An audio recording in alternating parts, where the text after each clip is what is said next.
Bonjour, chers élèves et abonnés. Vu qu'aujourd'hui je vais faire un gâteau, j'ai pensé à répondre à une question qui me vient souvent par mes élèves qui sont vraiment débutants, excusez-moi, dans la décoration de gâteaux. Et donc, elles posent toujours la question sur les bases euh, de comment on prépare le moule pour le gâteau.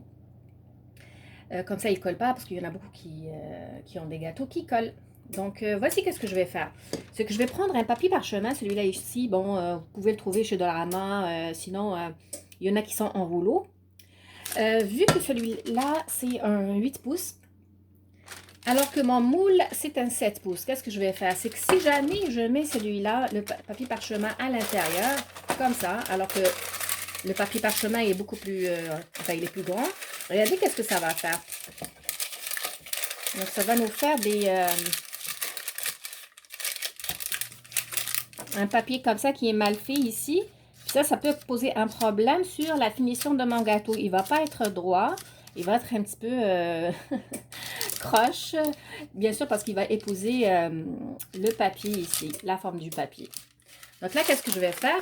C'est que peu importe, vous avez un parchemin comme ça, déjà coupé rond, ou vous avez le rouleau au complet. En fait, tout simplement, il faut prendre votre moule, renversez-le, et puis de ce côté, vous allez tout simplement couper, comme ça. Je ne sais pas si vous arrivez à voir. Je vais couper jusqu'à ce que je touche le métal. Right?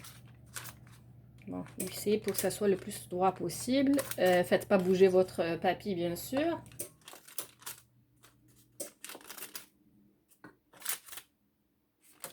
Mais si vous avez un rouleau lent, ben, tout simplement, prenez-le et puis coupez vraiment de la même façon. Là, qu'est-ce que je vais faire? C'est que je vais prendre un peu de beurre, que ce soit mou ou bien comme ça, complètement fondu. Et puis, je vais venir ici mettre du beurre. Pas trop, hein? Juste un tout petit peu. En fait, pourquoi est-ce que moi je le mets? C'est parce que je veux pas que... en fait, je veux que le papier colle dès le début et qu'il épouse vraiment mon gâteau. Mais aussi, ça sert à ce que le gâteau ne colle pas. Il y a certains moules où les gâteaux ne collent pas. Et puis, il y a d'autres que si. Fait que prenez toujours un de bonne qualité. Là, aujourd'hui, je fais double recette. Fait que même si j'ai un autre moule qui est 7 pouces, en fait, ne faites jamais double moule, deux fois moule, quand c'est pas la même marque et quand c'est pas la même couleur et quand c'est pas le même modèle, même s'il s'agit de la même marque. Pourquoi? Parce que d'une marque à l'autre, même si c'est 7 pouces, ben, c'est pas vraiment la même taille, hein, parce que ça dépend de l'épaisseur ici. Mais aussi, il faut savoir que la couleur du moule, même si c'est de la même marque, parce qu'il y en a qui sont noirs comme ça, il y en a qui sont métallisés, en fait, la cuisson n'est pas la même. Il y en a qui cuisent plus rapidement que d'autres. Donc, faites attention à ça. Parce que si vous faites, donc, comme j'ai dit, deux moules de la même taille, mais différentes marques ou différentes couleurs, en fait, vous n'allez pas avoir le même diamètre. Et quand vous allez faire monter vos layers, ben, ils ne vont pas être au même niveau. Donc, vous allez devoir couper le rebord. Et là, qu'est-ce que je vais faire? C'est que je vais prendre lui et je vais le faire épouser. Et vu que j'ai coupé, ici, regardez, il y a le papier qui rentre l'un sur l'autre. Je vais avoir moins le problème du papier qui fait comme des volants. Voyez-vous? Là, qu'est-ce que je vais faire? C'est qu'encore une fois, je vais prendre mon beurre et je vais juste essayer de venir ici et le coller. Allez, go. Je ne sais pas si vous avez bien compris le but. Je vais essayer de le faire coller au maximum que je peux. Bien sûr, le four, il faut que ça soit réchauffé à l'avance. Bien sûr, je suis en train de dire ça, bien sûr, que ce soit une personne qui a un peu d'expérience ou bien pour une personne qui est complètement débutante. C'est dans ce genre de détail qui fait que votre gâteau soit réussi ou moins réussi. Voilà. Je vais en mettre ici un petit peu. Pourquoi pas ici.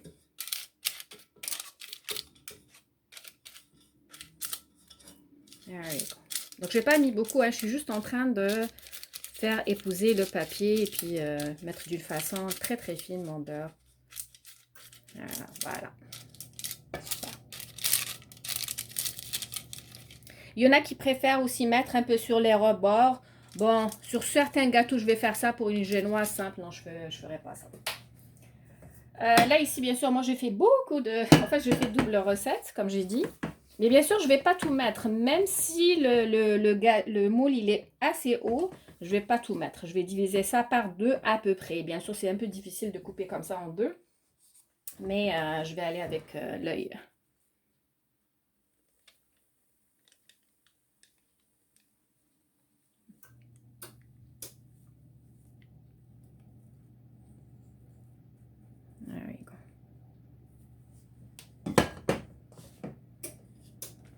Et bien sûr, bon, je ne vais pas faire ça sur la cuisinière.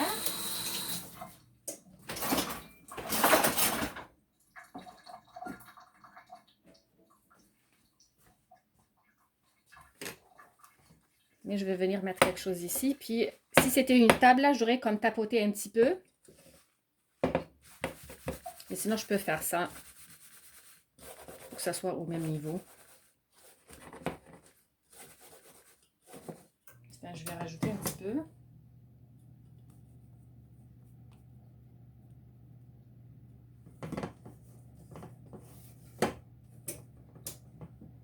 Et voilà. Je vais continuer à le faire tantôt. Juste un petit peu, mais sinon, sur une table en bois, là, j'aurais tapoté. Voilà. Après ça, dans les cours, là, comme des fois, je vous parle de lui, ne faites pas attention à cette couleur, c'est normal parce que des fois, ça brûle. Puis celui-là, il est gelé depuis plusieurs années, mais c'est normal. Cette couleur brune ici, parce qu'il va toujours entrer dans le four.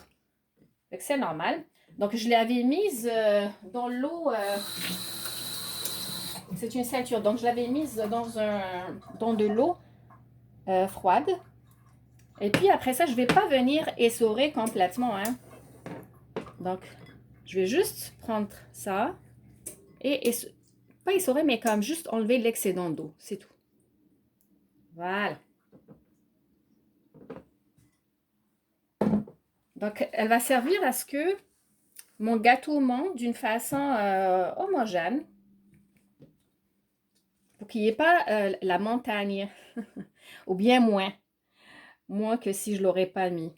Mais aussi, rappelez-vous, quand vous faites une génoise, une fois que vous mettez la farine avec la levure, il ne faut jamais mélanger avec un robot. Préférez une spatule ou une marisse.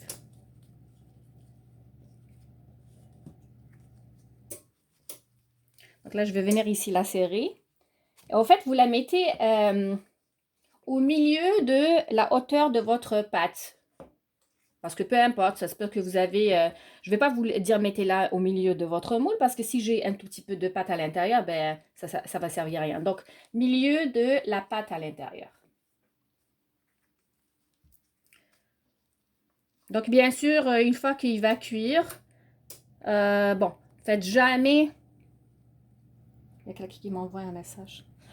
Alors, faites jamais cuire... si dans une recette, admettons, ils vous disent, OK, mettez votre gâteau au four pendant, admettons, I don't know, ils vous disent, admettons, 35 minutes. Mais en fait, ça dépend. Ça dépend le four de chaque personne. Ça dépend le four de la personne qui a écrit la recette. Ça dépend aussi de la grandeur du moule. Ça dépend de beaucoup de paramètres. Donc, vous, avant d'ouvrir votre four, soyez certain que votre gâteau il est bien doré. Dans le sens, quand tu allumes la lumière, il faut que... Ça prend du temps, hein, quand je parle, en fait. Mais c'est normal, vu que la ceinture, elle est mouillée, c'est plus difficile à la serrer. Donc, comme j'ai dit...